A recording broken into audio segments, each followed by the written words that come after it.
നമസ്കാരം. Life of ലക്ഷ്യയുടെ മറ്റൊരു അധ്യായത്തിലേക്ക് ഏവർക്കും സ്വാഗതം. കർക്കിടക മാസം പൊതുവെ മഴയും അതോടൊപ്പം തന്നെ രോഗദുരിതങ്ങളും എല്ലാം ചേർന്ന ഒരു മാസമാണെന്ന് തന്നെയാണ് വിശ്വാസം. അതുകൊണ്ട് തന്നെയാണ് പഞ്ഞമാസം എന്നും പറയുന്നത്. ഇതിനാൽ ഈ മാസം പ്രാർത്ഥനകളും അതേപോലെ തന്നെ രാമായണ പാരായണവുമായി ഈ മാസം കഴിയണം. അതുകൊണ്ട് ഭക്തി കൊണ്ട് തന്നെ നമ്മൾക്ക് വരാനിരിക്കുന്ന രോഗദുരിതങ്ങളെയും ഒക്കെ മാറ്റിയെടുക്കാം എന്നതുകൊണ്ട് തന്നെയാണ് രാമായണ മാസം നമ്മൾ ആചരിക്കണം, രാമായണ പാരായണം നടത്തണം എന്നൊക്കെ തന്നെ പറയുന്നത്. ഈ മാസം ക്ഷേത്ര ദർശനം നടത്താൻ ഏറെ നല്ലതാണ്. അതേപോലെ തന്നെ ആയുർവേദ മരുന്നുകളൊക്കെ കഴിക്കുന്നതിന് പഥ്യം അനുസരിച്ച് മരുന്ന് കഴിക്കുന്നതിനൊക്കെ വളരെ നല്ല ഒരു സമയമാണ്. കാരണം അത് നമ്മൾ അങ്ങനെ നല്ല രീതിയിലുള്ള ആയുർവേദ മരുന്നുകൾ കഴിക്കുന്നതിലൂടെ തന്നെ അത് ഗുണകരമായ ഫലങ്ങൾ നൽകുന്നതുമായിരിക്കും. കാരണം കർക്കിടക മാസം മരുന്നുകൾ സേവിക്കുന്നതിനൊക്കെ നല്ല സമയമാണ്. പ്രത്യേകിച്ചും ശിവക്ഷേത്രത്തിലൊക്കെ ചില വഴിപാടുകൾ ഒക്കെ ചെയ്യുന്നതും ഈ മാസം ഗുണകരമായ ഫലങ്ങൾ നൽകും. അത് ആയുരാരോഗ്യ സൗഖ്യം ലഭിക്കുന്നതിനുമൊക്കെ സഹായിക്കും. അടുത്ത ഒരു വർഷം വരെ അതിൻ്റെ ഫലങ്ങൾ നിലനിൽക്കുകയും ചെയ്യും.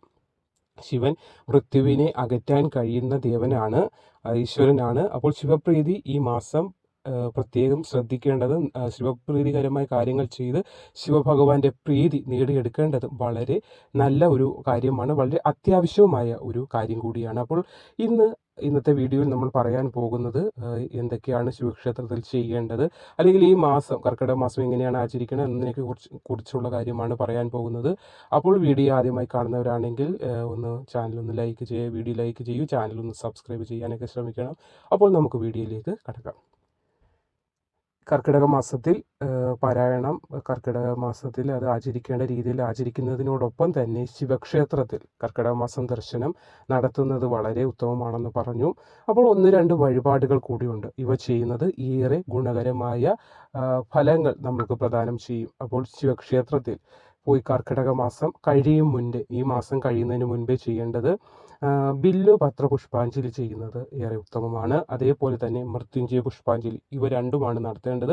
ബില്ലു പത്ര പുഷ്പാഞ്ജലി അതേപോലെ തന്നെ മൃത്യുഞ്ജയ പുഷ്പാഞ്ജലി, ഇവ രണ്ടും ഒരുമിച്ച് ഒരേ സമയത്ത് തന്നെ നടത്തണം. ഓരോ ദിവസമായിട്ടല്ല, രണ്ടും ഒരേ ദിവസം ഒരുമിച്ച് നടത്തണം.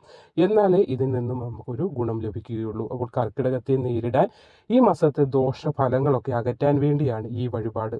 അപ്പോൾ ഇത് എത്ര തവണ വേണമെങ്കിലും ആരുടെ പേരിൽ വേണമെങ്കിലും നടത്താവുന്നതാണ്.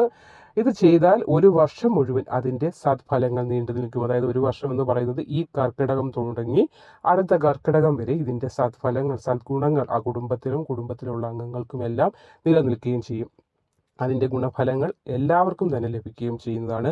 ഇത് രാവിലെ ചെയ്യുന്നതാണ് എത്ര ഉത്തമം. അപ്പോൾ ക്ഷേത്രത്തിൽ രാവിലെ പോയി ക്ഷേത്രനടയിൽ ചെയ്ത് ഭഗവാനെ പ്രാർത്ഥിക്കുന്നതാണ് ഇത് ഏറെ ഉത്തമമായ കാര്യങ്ങൾ. രോഗദുരിതങ്ങൾ അനുഭവിക്കുന്നവർക്കെല്ലാം ഇതൊരു പ്രത്യേകമായ ഗുണകരമായ ഒരു മാറ്റങ്ങളും ഫലങ്ങളും ഒക്കെ നൽകുന്നതാണ്. ദുരിതങ്ങളിൽ നിന്നും ഒക്കെ ഒരു രക്ഷ നേടാനും ഒരു മോചനം നേടാനും ഇത് നമ്മളെ സഹായിക്കുകയും ചെയ്യും.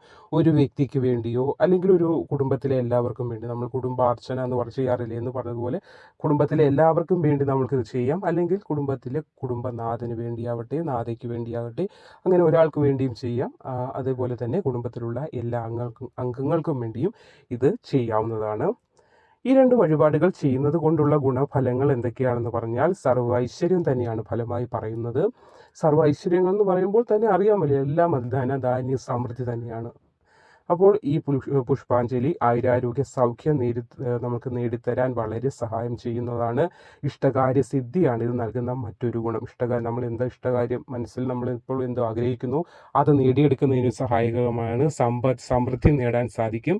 അതേപോലെ ഇഷ്ടകാര്യ ലബ്ധി, അതേപോലെ തന്നെ ആഗ്രഹസിദ്ധി എന്നിങ്ങനെ ഈ 2 പുഷ്പാഞ്ജലികൾ ചെയ്താൽ അതിൽ നിന്ന് നമുക്ക് ഗുണകരമായി ലഭിക്കുന്ന ഫലങ്ങൾ ഇതൊക്കെയാണ്. നമ്മൾ ആഗ്രഹിക്കുന്ന കാര്യങ്ങൾ, ചിലപ്പോൾ കുട്ടികളുടെ വിവാഹമായിരിക്കും, കുട്ടികളുടെ പഠിത്തമായിരിക്കും, അല്ലെങ്കിൽ സ്വയം ജോലിയായിരിക്കും, അല്ലെങ്കിൽ ഭവനം, വീട്, അതേപോലെ വാഹനം, എന്ത് കാര്യത്തിനുമാണെങ്കിലും ഇത് ചെയ്യുന്നത് നല്ലതാണ്. അതോടൊപ്പം തന്നെ ആയുരാരോഗ്യ സൗഖ്യം, ഒരു വർഷം നീണ്ടു നിൽക്കുന്ന ആയുരാരോഗ്യ സൗഖ്യം ലഭിക്കുന്നതിനും ഈ 2 കാര്യങ്ങൾ ചെയ്യുന്നതിലൂടെ നമ്മൾക്ക് സൗഖ്യം ലഭിക്കും. അതേപോലെ ശിവക്ഷേത്രത്തിലാണ് ഇത് ചെയ്യേണ്ടത്. ഒരുമിച്ച് തന്നെ നടത്തേണ്ടത് അത്യാവശ്യമാണ്. മനസ്സിൽ ഭഗവാനെ പൂർണ്ണ തൃപ്തിയോടെ നമ്മൾ പ്രാർത്ഥിച്ച് ചെയ്യുമ്പോൾ അതിൻ്റെ ഗുണഫലങ്ങൾ ഏറിയ തോതിൽ നമുക്ക് ലഭിക്കുന്നതായിരിക്കും. ശിവൻ മുഖ്യ പ്രതിഷ്ഠയായിട്ടുള്ള ക്ഷേത്രത്തിലാണ് ഇത് ചെയ്യേണ്ടത്. ശിവക്ഷേത്രം എന്ന് പറയില്ലേ, ശിവൻ അവിടെ മുഖ്യ പ്രതിഷ്ഠ ആരായിരിക്കണം? ശിവനായിരിക്കണം, മഹാദേവനായിരിക്കണം. ഇത് അടുത്ത ഒരു വർഷം വരെ, കർക്കിടക മാസം അടുത്ത വർഷം വരെ നമ്മൾക്ക് ഗുണകരമായ ആ ഒരു വർഷക്കാലം നമ്മുടെ ആയുരാരോഗ്യ സൗഖ്യം നൽകുന്നതിനും അത് ഭഗവാനോട് നമ്മൾ പ്രാർത്ഥിച്ച് ആ ഒരു സൗഖ്യം നേടിയെടുക്കുന്നതിനും ഈ വഴിപാട് ചെയ്യുന്നതിലൂടെ നമുക്ക് സാധ്യമാകുന്നതാണ്. അതോടൊപ്പം തന്നെ ശിവക്ഷേത്രത്തിൽ മാത്രമല്ല മറ്റു ക്ഷേത്രങ്ങളിലും നമ്മൾക്ക് വഴിപാടുകളൊക്കെ ചെയ്യാവുന്നതാണ്. കർക്കിടക മാസം ശിവക്ഷേത്ര ദർശനങ്ങൾ മാത്രമല്ല, ഏത് ക്ഷേത്രത്തിൽ പോയാലും പ്രാർത്ഥിക്കുക.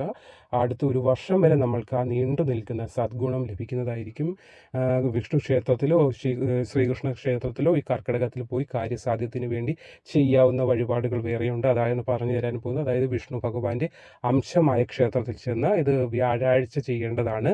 ഭഗവാനെ നെയ്വിളക്ക് കത്തിച്ച് ഭാഗ്യസൂക്ത അർച്ചന നടത്തുക. അപ്പോൾ അതും ഗുണകരമായ ഫലങ്ങൾ നൽകുന്നതാണ്. ഇത് ഇഷ്ടകാര്യ സിദ്ധി ലഭിക്കാനൊക്കെ ഏറെ നല്ലതാണ്. എന്ത് കാര്യമാണോ മനസ്സിൽ ആഗ്രഹിക്കുന്നത്, അല്ലെങ്കിൽ എന്ത് കാര്യമാണോ ഇപ്പോൾ നടന്ന് കിട്ടണമെന്ന് നമ്മൾ മനസ്സിൽ നിശ്ചയിച്ചിട്ടുള്ളത്, ആ കാര്യങ്ങളൊക്കെ നമ്മൾക്ക് നേടിയെടുക്കുന്നതിന് ഇത് സഹായിക്കും. നെയ്വിളക്ക് കഴിച്ച് ഭാഗ്യസൂക്താർച്ചന നടത്തുക. ആഗ്രഹിച്ച കാര്യങ്ങൾ നടന്നു കിട്ടാൻ ഇത് ഏറെ സഹായിക്കും. വിവാഹ തടസ്സം മാറാനും, അതേപോലെ തന്നെ സന്താന ലബ്ധി, കുട്ടികളില്ലാതെ വിഷമിക്കുന്ന ദമ്പതികൾക്കൊക്കെ ഇത് സന്താന ലബ്ധിക്കുള്ള ഒരു എന്തെങ്കിലും തടസ്സമുണ്ടെങ്കിൽ അത് നീക്കുന്നതായിരിക്കും. ഇത് ചെയ്യുന്നത് ഏറെ നല്ലൊരു വഴിപാടാണ്. ഇത് ചെയ്ത് പ്രാർത്ഥിച്ചാൽ ആ കാര്യം നടന്നു കിട്ടുമെന്നത് യാതൊരു സംശയവും വേണ്ട. അതോടൊപ്പം തന്നെ നമ്മൾ ഭഗവാന് മനസ്സാത്രത്തോളം അർപ്പിച്ചു വേണം നമ്മുടെ ഓരോ പ്രാർത്ഥനകളും നൽകാനായിട്ട്. കാരണം നമ്മുടെ പ്രാർത്ഥന തന്നെ നമ്മളാൽ ചെയ്യാൻ കഴിയുന്ന ഒരു അർച്ചനയാണ്. ഭഗവാന് ക്ഷേത്രത്തിൽ തിരുമേനികൾ ചെയ്യുന്നത് അവർ പഠിച്ച വേദശാസ്ത്രങ്ങൾ അനുസരിച്ചുള്ള അർച്ചന ചെയ്യുമ്പോൾ നമ്മൾക്ക് ചെയ്യാൻ കഴിയുന്ന അർച്ചന നമ്മുടെ മനസ്സുകൊണ്ട് ഭഗവാന് പൂർണ്ണ മനസ്സോടുകൂടി നമ്മൾ അദ്ദേഹത്തെ ഭജിക്കുന്നതാണ്. ആ ഓം നമ ശിവായ മന്ത്രം, അല്ലെങ്കിൽ ഓം നമോ നാരായണ മന്ത്രം, അത് പൂർണ്ണ മനസ്സോടെ നമ്മൾ അദ്ദേഹത്തിന് നമ്മളാൽ അർച്ചിക്കാൻ കഴിയുന്ന ഒരു മനസ്സുകൊണ്ടുള്ള ഒരു അർച്ചന നമ്മൾക്ക് സാധ്യമാകും. അപ്പോൾ അത് മനസ്സുകൊണ്ട് അത്ര പൂർണ്ണ നിറഞ്ഞ മനസ്സോടുകൂടി നമ്മൾ പ്രാർത്ഥിക്കുമ്പോൾ ഇരട്ടി ഫലം നമ്മൾക്ക് ലഭിക്കുകയും ചെയ്യും. അപ്പോൾ വിഷ്ണു ക്ഷേത്രം അടുത്തില്ലെങ്കിൽ ഭഗവാന്റെ അവതാര ക്ഷേത്രങ്ങൾ പോയി ചെയ്താലും മതിയാകും. ഇവ രണ്ടും ചെയ്യുന്നത് ഏറെ ഗുണകരമാണ്. ശിവക്ഷേത്രത്തിൽ പോയി ആദ്യം പറഞ്ഞ കാര്യം ചെയ്യാം. അതേപോലെ തന്നെ വിഷ്ണു ക്ഷേത്രത്തിൽ ശ്രീകൃഷ്ണ ക്ഷേത്രത്തിൽ ഇത് വഴിപാടും ചെയ്യുന്നത് നല്ലതാണ്. ഭഗവാനെ എത്രത്തോളം നമ്മൾ മുറുകെ പിടിക്കുന്നു, അത് ഈ കർക്കിടക മാസം എന്നല്ല, ജീവിതത്തിലുടനീളം ഭഗവാനെ നമ്മൾ മുറുകെ പിടിക്കുന്നതിലൂടെ നമുക്ക് ഗുണകരമായ മാറ്റങ്ങൾ തന്നെ ലഭിക്കും. അതിനകത്ത് യാതൊരു സംശയത്തിൻ്റെയും ആവശ്യമില്ല. അന്നദാനം പോലുള്ള പുണ്യപ്രവൃത്തികൾ ചെയ്യുന്നതും ഏറെ നല്ലതാണ്.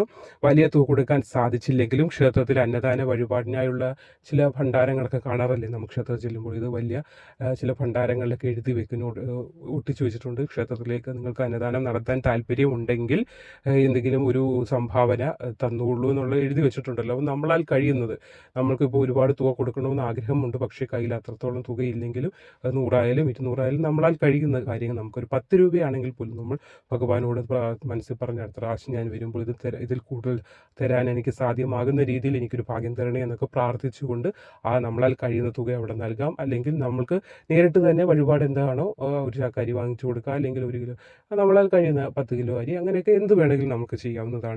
1 രൂപയേ ഉള്ളൂ എങ്കിൽ അതും അവിടെ ചെയ്യാവുന്നതാണ്. ഭഗവാന് നിങ്ങളുടെ മനസ്സാണ് വേണ്ടത്, അല്ലാതെ പണമല്ല അദ്ദേഹത്തിന് വേണ്ടത്.